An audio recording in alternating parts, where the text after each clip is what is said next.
अस्सलाम वालेकुम जी। हम के पॉडकास्ट की एक और बड़ी एक्साइटिंग एपिसोड के साथ मैं फ़हद मलिक आपकी खिदमत में हाज़िर हूँ। आज हम लाए हैं आपके लिए दुनिया की पहली सूफ़ी ओपेरा सिंगर, और उसमें मज़े की बात ये है कि वो हैं पाकिस्तानी, और अब तक 17 ज़ुबानों में वो गा चुकी हैं, और इन दिनों वो पाकिस्तान में फ्लड रिलीफ़ के लिए आई थीं। Saira, thank you so much for taking out time. सबसे पहले तो मुझे बताएँ कि इतना लंबा आपका इंट्रोडक्शन था, 17 ज़ुबानों में फ़ारसी, टर्किश, पता नहीं क्या-क्या, मुझे तो ज़ुबानें भूल गई हैं। जी आपने इतना कुछ गाया, मुझे पहले थोड़ा-सा अपना ब्रीफ़ इंट्रोडक्शन आप खुद दे दें ताकि मैं कोई चीज़ मिस ना करूँ। जी, मैं सारा पीटर, मेरा ताल्लुक़ लंदन से है। मैं ब्रिटिश पाकिस्तानी हुँ, हूँ और सूफ़ी ओपेरा जो हुँ, हुँ, जॉनरा है हुँ, हुँ, म्यूज़िक का, वो मैंने इंट्रोड्यूस करवाया है वर्ल्ड म्यूज़िक में। हुँ, हुँ, और जैसा आपने बताया कि वर्ल्ड की पहली सूफ़ी ओपेरा हुँ, सिंगर, हुँ। एंड ये रजिस्टर्ड ट्रेडमार्क है मेरा सूफ़ी ओपेरा का। तो अच्छा। इसमें जो है अभी मैं डेवलप कर रही हूँ उमर मारवी की हुँ, कहानी, हुँ, जो शाह अब्दुल लतीफ़ भटाई ने हुँ, लिखी हुँ, है। और इसमें जो है हमारा जो पूरे लंदन के जो लिब्रिटिस्ट हुँ, है and composers and hmm, director, वो इन्वॉल्व हैं इसके हुँ, अंदर। हुँ। और कहानी जो है वो कंप्लीट है, इंशाल्लाह ताला नेक्स्ट ईयर हम इसको लंदन के थिएटर्स में फीचर करेंगे। Very nice. और मैं कहीं पढ़ रहा था कि उसमें 200 आर्टिस्ट फ़ीचर हो रहे हैं। वो 200 मतलब पूरी दुनिया से हैं या सिर्फ़ वो लंदन बेस्ड हैं? नहीं, वो 200 आर्टिस्ट जो हैं वो डिपेंड करता है, हुँ, क्योंकि हुँ। कैरेक्टर जो है वो 4 होते हैं इम्पोर्टेंट। अच्छा, अच्छा। बाकी जो होते हैं वो उसमें डिफरेंट, हुँ, हुँ, जो हुँ, हुँ। पीछे जो बैकग्राउंड में हाँ, हाँ, काम कर हाँ, रहे होते हाँ, हैं ना, हाँ, जैसे हाँ। आपका पॉडकास्ट बिल्कुल, है, मैंने कितने बिल्कुल। सारे लोग देखे हैं बैकग्राउंड में काम कर रहे हैं, लेकिन जो कैमरे के सामने हाँ, सिर्फ हाँ। 2 लोग ही हैं। बिल्कुल, तो बिल्कुल, इस बिल्कुल। तरह से होता है, क्योंकि एक ओपेरा जो है, हुँ, हुँ। मैं आपको थोड़ी ओपेरा की बिल्कुल, हिस्ट्री न बताती ओपेरा चलूँ। और नॉर्मल म्यूज़िक में मतलब जनरल ऑडियंस के लिए जिन लोगों को फ़र्क नहीं पता, जी। क्या फ़र्क है उसमें? ओपेरा जो है वो वेस्टर्न क्लासिकल की एक फॉर्म है। हुँ, हुँ। In western classical there are so many categories like chamber music, symphony, and we have oratorio, and then opera. Opera जो है वो एक ड्रामा रिप्रेजेंटेशन है ड्रामे की।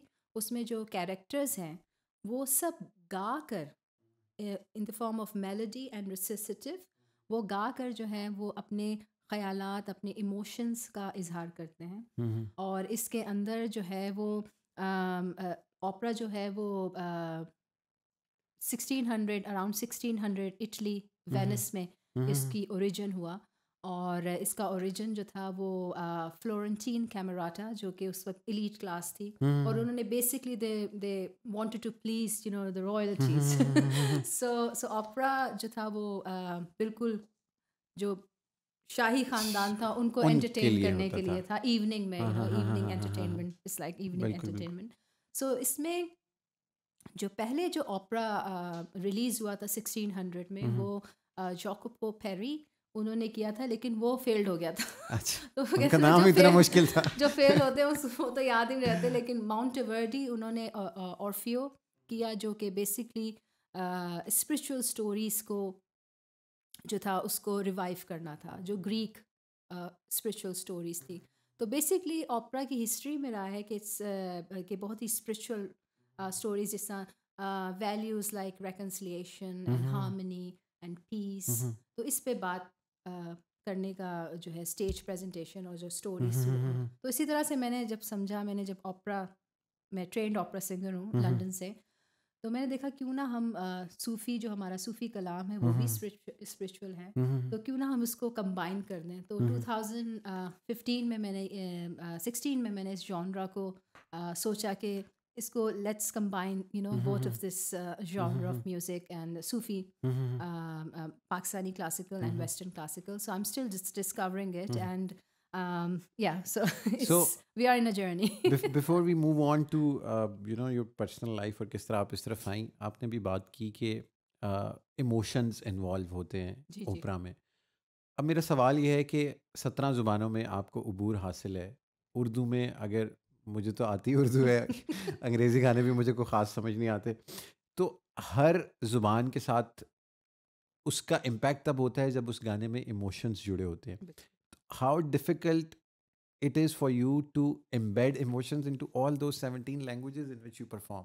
हार्ड वर्क एंड ये ओपेरा एक्चुअली, ओपेरा का मीनिंग ही हार्ड वर्क है हम्म, इटालियन में। हम्म, तो ये होता है कि जब भी मैं कोई लैंग्वेज लेती हूँ, चाहे फ्रेंच, हम्म, चाहे जर्मन, चाहे इटालियन, चाहे अरबिक, चाहे फ़ारसी, हम्म, चाहे उर्दू, हम्म, सिंधी, पंजाबी हम्म, तो मैं उसके पीछे की जो एक्सेंट है, उसका जो इमोशंस है, फॉर एग्जांपल मैं आपको एग्जांपल देती हूँ। अगर हम इटालियन ओपेरा की बात करते हैं, तो इटालियन ओपेरा में, इटालियन लैंग्वेज में जो है वो बहुत ज़्यादा एग्जैजरेट किया जाता है हर एक लफ्ज़ को, हर एक और अपने इमोशंस को बहुत ताकत के साथ वो निकालते हैं हर हर एक्सप्रेस एक करते अपने हैं। आरियस में।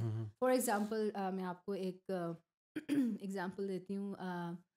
एक इटालियन आरिया है, ओ मियो बाबीनो कारो। तो उसमें बेसिकली एक बेटी अपने बाप से कह रही होती है कि भाई मैं जो हूँ, मेरी शादी हो रही है, तो आप मुझे पैसे दें ताकि मैं अपनी शादी कर सकूं। तो किस तरह से अपने बाप को मैनिपुलेट करती है, फिर किस तरह से वो इमोशन से और अपनी, हाँ, कि भाई मुझे पैसे दे दें। तो वो सारे इमोशंस जो है वो बता रही है कि अगर आपने पैसे नहीं दिए तो मैं खुदकुशी कर लूँगी। तो वो मैं आपको थोड़ा सा गा के बताती हूँ। फिर मैं प्लीज आपको फ्रेंच में और जर्मन में किस तरह से प्लीज फ़र्क आ प्लीज जाता है। Please please please Oh mio babino caro, mi piace bene, velo, vado in porta rosa, a camperò l'anello, sì sì, ci voglio andare, e se l'amasi adorno, vecchio, ma per buttarmi in arno, mi stringevi tormento,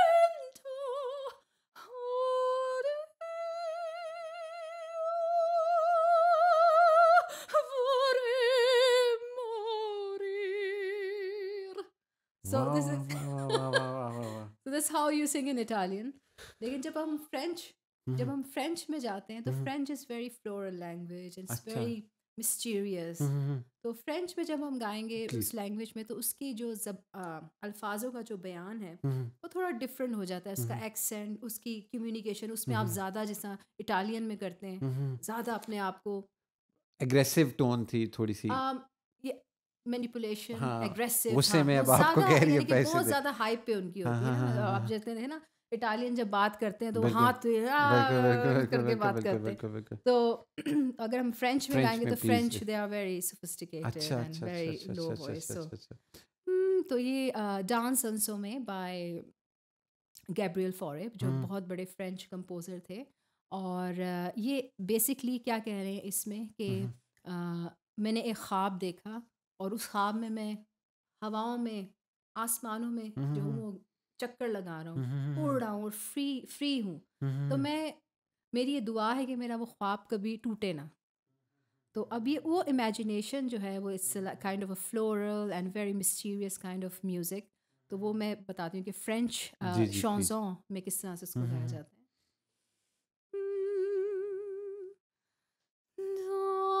Dans un sommeil que charme ton image, j'ai revu les bonheurs dans mirage.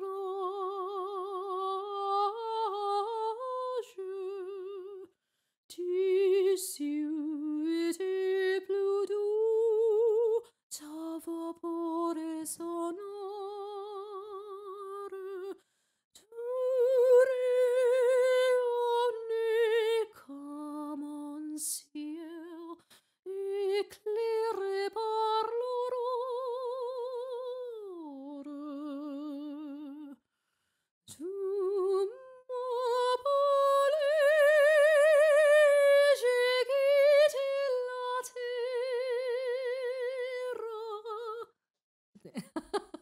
ये तो गूज bumps होते हैं। हम देखते होते थे कि वो ओपराज में ना ग्लास तोड़ देते हैं शीशे के बिल्कुल हवा से। होता है। अब मुझे समझ आ रही है कि किस तरह टूटते हैं, बिल्कुल, बिल्कुल क्योंकि होता है जब इतनी आप पावरफुल और इतनी इम्पैक्टफुल वो वॉइस है। और ऊपर से आपने उसका मतलब, जो इसमें ज़्यादा इंटरेस्टिंग पार्ट ये है कि आपने उसको सूफ़ी कलाम के साथ लिंक किया और आपने उसका मिक्सचर बनाया। मुझे ये बताएं कि आपको बचपन से म्यूज़िक का शौक था, या you are born and bred in, I think you are born in Karachi and then you moved abroad. मुझे थोड़ा सा बचपन के बारे में बताएं, और how did you thought think कि मैंने म्यूज़िक करना है, और म्यूज़िक में भी सबसे मुश्किल वाला जॉनरा। ये बचपन से ऑफ कोर्स मुझे शौक था म्यूज़िक का, लेकिन एजुकेशन की वजह से मैं जो थी वो इट्स लाइक एन एक्टिविटी। हम्म। सो मुझे अच्छी तरह याद है कि जब मैं पहली दफ़ा आज से, मैं वैसे म्यूज़िक में एज अ प्रोफेशन 2008 से हूँ। तो अपनी एजुकेशन ख़त्म करने के बाद मैंने मास्टर्स किया है फ़िज़िकल केमिस्ट्री में, और विद डिस्टिंक्शन। और मेरा सेकंड मास्टर था हिस्ट्री में Queen Mary University of London से।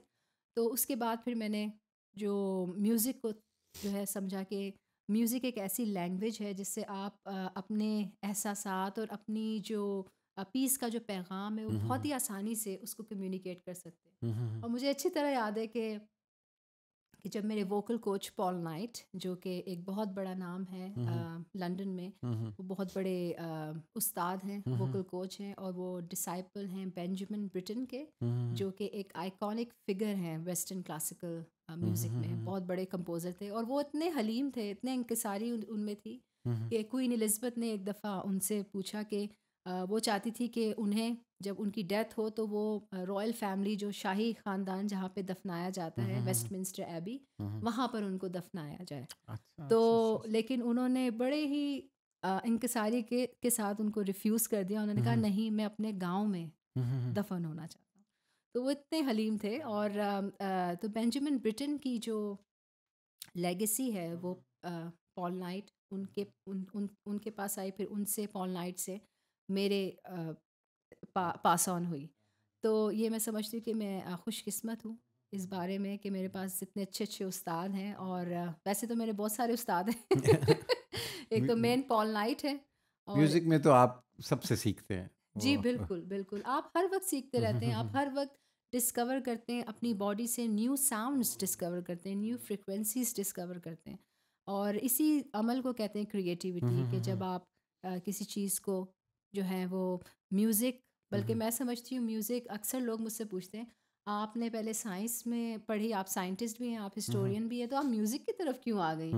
तो मैं अक्सर उनको ये जवाब देती हूँ कि हिस्ट्री में अगर देखा जाए, जितने भी पुराने जो लोग थे, आप ग्रीक में फ़िलॉसफ़ी आप पढ़ लें, ग्रीक में जितने भी लोग थे उसमें, और इटालियन, और जितने भी लोग थे वो सारे पॉलीमैथ थे। वो साइंटिस्ट भी थे, वो इंजीनियर भी थे, और वो म्यूज़िशियंस भी थे। म्यूजिशियंस। और ग्रीक हिस्ट्री में अगर हम देखें तो म्यूज़िक जो था वो उनके जो लॉजिक, उनके जो स्कूल थे, जब वो पढ़ाते थे, आज से मैं बहुत हज़ारों साल पहले की बात कर रही हूँ, तो उसमें ग्रामर थी, लॉजिक थी, उनके जो इंस्टीट्यूट थे जो पढ़ाते थे, फिर उसमें साइंस था, सब्जेक्ट थे, आर्ट्स सब्जेक्ट्स थे। और म्यूज़िक जो था वो साइंस और आर्ट्स दोनों में रखा जाता था। और म्यूज़िक, एक दूसरी चीज़ ये भी है कि जितने भी इंस्ट्रूमेंट हैं, आप हारमोनियम देख लें, आप ऑर्गन देख लें, वो जो बड़े पियानो नहीं, जो पाइप ऑर्गन जो बिल्कुल होते हैं, बिल्कुल बिल्कुल। वो सब साइंटिस्ट ने बनाए हैं। ये जो हारमोनियम आज हमारा जो साज़ है, वो एक फिजियोलॉजिस्ट थे, क्रिस, जर्मन फिजियोलॉजिस्ट, उन्होंने बनाया था, उन्होंने इजाद किया था हारमोनियम। तो और जो पाइप ऑर्गन था वो एक फिजिसिस्ट थे, सीबियस 200 बीसी में, उन्होंने पाइप ऑर्गन इजाद किया था, क्योंकि वो स्टडी कर रहे थे न्यूमेटिक्स की। आई मीन आपके यहाँ पे जो है पायलट भी हैं बिल्कुल। आपके हमारी क्रू में, तो वो हमारी समझ सकते प्रोड्यूसर। होंगे मैं क्या बात कर रही हूँ। तो ये सब चीज़ें, साइंस हमेशा इन्वॉल्व रही है, आर्ट्स हमेशा इन्वॉल्व रहा है म्यूज़िक में। तो जो कि बहुत इंटरेस्टिंग बात है। अच्छा, ओपरा तो आपने हमें बेहतरीन करके एक्सप्लेन भी कर दिया। अब सूफ़ी ओपरा के साथ मतलब बचपन से आपका स्पिरिचुअलिटी और तसव्वुफ़ की तरफ रुझान था, जिसकी बिना पे आपने डिसाइड किया कि मैंने इतने मुश्किल जॉनरा को सूफ़ी ओपरा के साथ लिंक करना है। तो when exactly did you think कि सूफ़ी ओपरा ही मैंने करना है, और नॉर्मल हमारे नाजरीन के लिए आसान अल्फाज में थोड़ा सा समझा भी दें, ओपरा तो आपने मुझे भी समझा जी। दिए। ऑफ कोर्स बचपन से हमारे घर का माहौल जो है वो काफ़ी, आप कह लें, स्पिरिचुअल रहा है, सूफ़ी रहा है, क्योंकि हमेशा मेरे वालिद साहब और मेरी मदर जो थी हमेशा ये कहती थी कि दूसरों की हेल्प करो और दूसरों की खुशी में खुश हो। और दुख, अगर किसी को दुख है तो उनके दुख में भी शामिल हो, उनके दुख में उनके साथ शरीक हो। तो और हेल्प करो हमेशा, आपकी ज़ात से किसी को भी नुकसान ना पहुँचे या किसी को दुख दर्द ना पहुँचे। तो तो यही शुरू से हमारी तालीमात रही हैं। और जब मैं म्यूज़िक में आई, तो म्यूज़िक में मुझे सूफ़ी जॉनरा बहुत पसंद था। इसमें मैं नुसरत फ़तेह अली ख़ान साहब को सुनती थी, अज़ीज़ मियाँ कव्वाल, उनकी कव्वालियाँ फ़ारसी में हैं और बहुत बहुत ज़बरदस्त, वो बहुत बड़े कव्वाल थे। और मौलाना रूमी, तो ये सारी चीज़ें जो थी वो जब मैं मुझे अच्छी तरह याद है 2016 में मैंने जब वेस्टर्न क्लासिकल की बुनियाद रखी कराची में, हमने एक शो किया था और कॉन्सर्ट, और उसमें मीडिया से भी लोग बहुत आए थे और उसमें सेलिब्रिटीज़ भी थे, म्यूज़िक इंडस्ट्री से, स्पोर्ट्स इंडस्ट्री से, और सब आए थे। और मैं ये सोची थी कि मैं इटालियन में गाऊंगी, जर्मन में गाऊंगी, पहली दफ़ा, पता नहीं लोगों का क्या रिएक्शन होगा। लेकिन सरप्राइज़ सरप्राइज़ मैं बहुत ही ज़्यादा शॉक्ड हुई कि लोगों ने बहुत पसंद किया उस चीज़ को। तो बस उसी चीज़ से फिर मैंने कहा कि सूफ़ी स्पिरिचुअल वैल्यूज़ है, जिसका मतलब ये है कि इंटीमेसी विद गॉड, आपकी और आपके रब से जो राब्ता है वो है सूफीज़्म। तो मैंने कहा क्यों ना, और जो ओपेरा की जो हिस्ट्री है वो भी स्पिरिचुअल बेस है, अच्छी वैल्यूज़ पे बेस है, तो मैंने कहा क्यों ना इसको कंबाइन कर दिया जाए। Very nice. और तसव्वुफ शायद वो ज़ुबान है जो मतलब सबको समझ में आती है। मोहब्बत की तो वैसे ही it's a universal language and anybody could understand. बिल्कुल। पाकिस्तान में आपने ओएसटीज़ मैंने सुना, और मुझे याद है इस इदारे के साथ भी आपने एक गाना किया है। जी जी। कितना मुश्किल है एक ओपरा सिंगर के लिए उन ज़ुबानों पे अबूर हासिल करना, और फिर उर्दू तो क्योंकि you it was your native language. जी जी। पहले मुझे ये बता दीजिए कि आपने अब तक मतलब उन लोगों के लिए जिन्होंने आपके गाने सुने हुए हैं और उनको पता नहीं है कि वो गाने आपने गाए, जी, जी। कौन-कौन से गाने आप पाकिस्तान में कर चुकी हैं? और उसके अलावा कहाँ पे जाके लोग आपको सुन सकते हैं? स्पॉटिफ़ाई पे आप हैं, यूट्यूब पे किस नाम से? कहाँ पे आपका कंटेंट पड़ा हुआ है? जी, मैंने हम टीवी के साथ किया था ड्रामा नेहर, हुँ, हुँ, हुँ, उसका ओएसटी मैंने गाया था। और मैंने दूसरे भी प्राइवेट चैनल्स के हुँ, साथ हुँ, काम किया है, हुँ, हुँ, और नेक्स्ट ईयर भी बहुत सारे ड्रामे आ रहे हैं प्राइवेट चैनल्स हुँ, हुँ, के साथ, ओएसटीज आएंगे इंशाल्लाह ताला। हुँ, उसको हुँ, मैंने रिकॉर्डिंग अभी मैंने करवाई है और अभी जाके एक और रिकॉर्डिंग करवानी है। और आप मुझे सुन सकते हैं, मेरा यूट्यूब चैनल भी हुँ, है हुँ, सायरा पीटर के नाम हुँ, से, हुँ, मेरा स्पॉटिफाई चैनल भी है सायरा पीटर के नाम से, और फेसबुक, हुँ, हुँ। Instagram, Twitter. तो सारा पीटर के आप नाम सारा से। पीटर टाइप करें तो आपको मैं दिखूंगी वहाँ पे। स्टीवन स्मिथ कहाँ मिले आपको? स्टीवन स्मिथ कहाँ मिले मुझे? स्टीवन स्मिथ बस ऐसे ही घूम रहे थे इधर। नहीं, म्यूज़िक के थ्रू ही मिले, हुँ, हुँ, हम दोनों म्यूज़िक के थ्रू ही मिले। और ये बेसिकली हमारा एनजे आर्ट सेंटर है, नूर जहाँ सेंटर लंदन में, हुँ, हुँ, जो कि 1998 में कायम हुआ, हुँ, हुँ। और इसकी opening ceremony sir Cliff Richard ने की थी। तो वेरी नाइस। हमारे और वो चेल्सी में है, लंदन हुँ, में। हुँ, तो वहाँ पर हमारे सेंटर में बहुत सारे लोग रिसर्च करने आते हुँ, हैं, हुँ, जैसे आप मास्टर्स कर रहे हैं, वो अपने थीसिस लिख रहे हैं, या पीएचडी कर रहे हैं, तो कोई सूफीज़म में, कोई म्यूज़िक में, तो हमारा जो सेंटर है उनको जो है असिस्ट करता हुँ, है। हुँ, तो इसी तरह से स्टीवन भी हमारे सेंटर में इसी हाँ, तरह से हाँ। आए थे, आज से 20 साल पहले। अच्छा। नहीं, 22 साल पहले, सॉरी, 2000 में। तो हमारे सेंटर में आए थे रिसर्च करने, और बस इस तरह से फिर और हमारी दिल में मुलाकात हुई। सेंटर कर गए। नहीं, मेरे बल्कि वालिद साहब, मैं आपको बता दूं, जी। हमारे घर का माहौल जो है वहाँ पे रहते हुए भी बड़ा पाकिस्तानी है, बहुत ही ट्रेडिशनल है। और जब इन्होंने मुझे प्रपोज़ किया था तो मैंने इनको डांट दिया था, और मैंने कहा था हमारे जो पाकिस्तानी ट्रेडिशन में ऐसा नहीं होता, आपको अपने मेरे वालिद साहब से बात करनी होगी। तो हाँ। फिर उनको समझ आई। फिर इन्होंने अपने माँ बाप को बुलाया और मेरे वालिद साहब से बातचीत हुई, तो इस तरह से हमारा इस रिश्ता तरह से हुआ। आप लोग मिले। हाँ जी जी। सारा मुझे ये लगता है कि पाकिस्तान में उस तरह से म्यूज़िक को सीरियसली नहीं लिया जाता जिस तरह पूरी दुनिया में लिया जाता है। ट्रेनिंग सेंटर्स पाकिस्तान में भी हैं, अब कराची में भी और लाहौर में भी। लेकिन गवर्नमेंट वो क्या स्टेप्स ले सकती है जिस जिस तरह हम बाकी डिसिप्लिन्स की मुकम्मल तालीम दे रहे हैं, फ़िल्म पढ़ाने पे अभी डिग्री शुरू हुई है, वरना अदरवाइज़ सारी दुनिया बाहर जाती थी फ़िल्म मेकिंग पढ़ने, सिंगिंग पढ़ने। पाकिस्तान में वो क्या स्टेप्स हैं जो गवर्नमेंट को लेने चाहिए to make it a bit more accessible and understandable for everybody? और पूरी दुनिया में क्या हो रहा है और पाकिस्तान में आपको क्या लगता है कि ऐसा होना चाहिए? वेल मैं तो एक आर्टिस्ट हूँ, तो हम्म। गवर्नमेंट को मैं क्या एडवाइस हाँ। दे सकती हूँ? वो खुद बेहतर जानते हैं, उनके पास काफ़ी एक्सपर्टीज़ है, हम्म। और वो इंटरनेशनली जो है वो जानते होंगे कि किस तरह से हम्म। म्यूज़िक जो है प्रमोट हुआ। हम्म। देखिए, म्यूज़िक अगर हम हिस्ट्री में देखें, म्यूज़िक हमेशा आर्टिस्ट जो है उसको प्रमोट करने के लिए हमेशा बहुत सारे ऐसे लोग जो जिनका विजन है, पैशन है, जो म्यूज़िक को समझते हैं, मैं उनकी बात कर रही हूँ जो विजनरी हैं। जिस तरह फॉर एग्जांपल इटली में मेडिची थे। मेडिचीज़ जो थे वो one of the richest family थे यूरोप में, और उन्होंने आर्ट्स पे बहुत पैसा लगाया, और उन्होंने आर्ट्स को बहुत प्रमोट किया, क्योंकि उनका क्या विज़न था, उनका ये विज़न था कि सारी दुनिया में लोग उनको याद रखें उनके आर्ट्स हम्म। के थ्रू। हम्म। और जैसा लियोनार्डो मेडिची थे, और हम्म। लियोनार्डो डिविंची हम्म। वो उन्हीं के पीरियड से थे, अच्छा, उन्होंने अच्छा, सपोर्ट अच्छा। किया था हाँ, हाँ, हाँ, उनको, तो तभी तो वो ड्रॉ कर सके। हाँ, हाँ, लियोनार्डो हाँ, डा हाँ, विंची हाँ, हाँ, हाँ। पॉलीमैथ थे, वो हम्म। पेंटर भी थे, जिसका मोनालिसा बहुत हम्म। मशहूर है। तो उनके पीछे जो फोर्सेस थी वो ये लोग थे जो उनको बैकअप करते थे, जो उनको प्रोवाइड करते थे, जो उनको इनकरेज करते थे। हम्म। तो मैं समझती हूँ कि हमारे भी मुल्क में इस तरह से होना चाहिए कि जो ट्रू आर्ट है, जो ट्रू टैलेंट है, उसको इनकरेज करें, उसको सपोर्ट करें। अच्छा सारा, आप पाकिस्तान आई हुई थी और आई एम सो ग्रेटफुल कि आपने इतने शॉर्ट नोटिस पे हमें टाइम भी दे दिया। Thank you. फ्लड रिलीफ के लिए आप लोग आए थे, आप और आपका सारा क्रू। कहाँ कहाँ गए और क्या ऑब्जर्वेशंस थी और क्या क्या किया आप लोगों ने?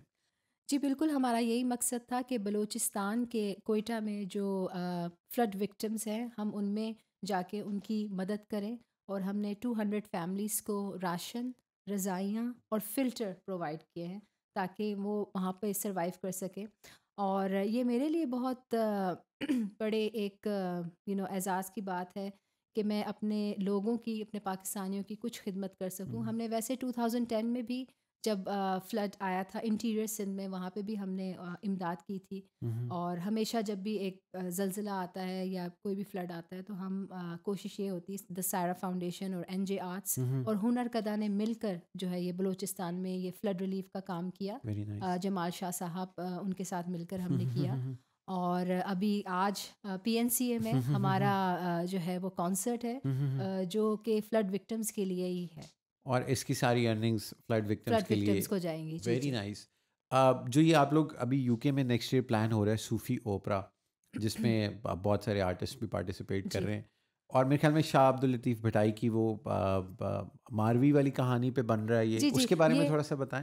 जी बिल्कुल, ये हज़रत शाह अब्दुल लतीफ़ भटाई का जो कलाम है उमर मारवी, हम्म। ये कहानी उस पे हमने बनाई है सूफ़ी ओपरा। इसके जो डायरेक्टर हैं वो जॉनी डेनिशर है, और इसके कंपोज़र जो हैं वो पॉल नाइट हैं, और इसके जो लिब्रिटिस्ट हैं वो ज़फ़र फ्रांसिस साहब हैं। और मकसद हमारा यही है कि जिस तरह आजकल हमारे आप देखते हैं कि जो हालात हम्म। हैं, विमेन सफरिंग, और औरतों पे जो जुल्म हो रहे हैं, इनजस्टिस हो रहे हैं पूरी दुनिया में। और तो मैं काफ़ी हैरान हुई जब मैंने शाह अब्दुल लतीफ़ भटाई की कहानी पढ़ी, कि शाह अब्दुल लतीफ़ भटाई तो 300 साल पहले इसका ज़िक्र कर रहे हैं, जो वुमेन जो सफरिंग अब है, हो जो रहा है। वुमेन इनजस्टिस है। तो हम्म। उन्होंने पहले से ही अपनी कहानी में उसका तो जिक्र हम, कर ये कोई नई बात नहीं है, मैं ये कहना चाह रही हूँ कि आज जो हम गुज़र रहे हैं जिस दौर से, और फिर जो मेरी जो मारवी है, हम्म। उसने उस माहौल में रहते हुए जहाँ पर ये सब चीज़ें, जो ये सब जो इनजस्टिस है औरतों के ख़िलाफ़, हम्म। तो उसने उसको किस तरह से एड्रेस किया, और उसने अपनी स्पिरिचुअल वैल्यूज़ से, जो राइचसनेस है उसके अंदर, वो इतनी स्ट्रॉन्ग है कि उसने उन वैल्यूज़ से जो बादशाह है उमर, उसको तब्दील कर दिया।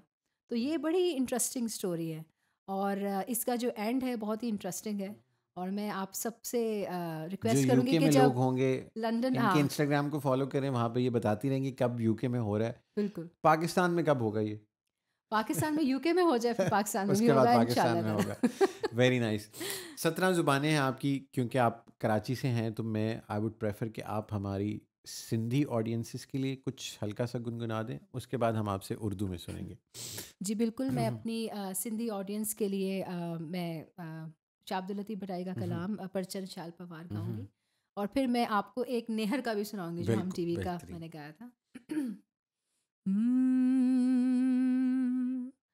परचन शाल पवार ढोला, मारू मूसा परचन शाल पवार, हो परचन शाल पवार ढोला, मारू मूसा परचन शाल पवार, हो परचन शाल, हो परचन शाल पवार ढोला, मारू मूसा परचन शाल पवार, हो परचन शाल पवार ढोला, मारू मूसा परचन शाल पवार, हो परचन शाल, हो परचन शाल, हो परचन, हो परचन शाल पवार ढोला,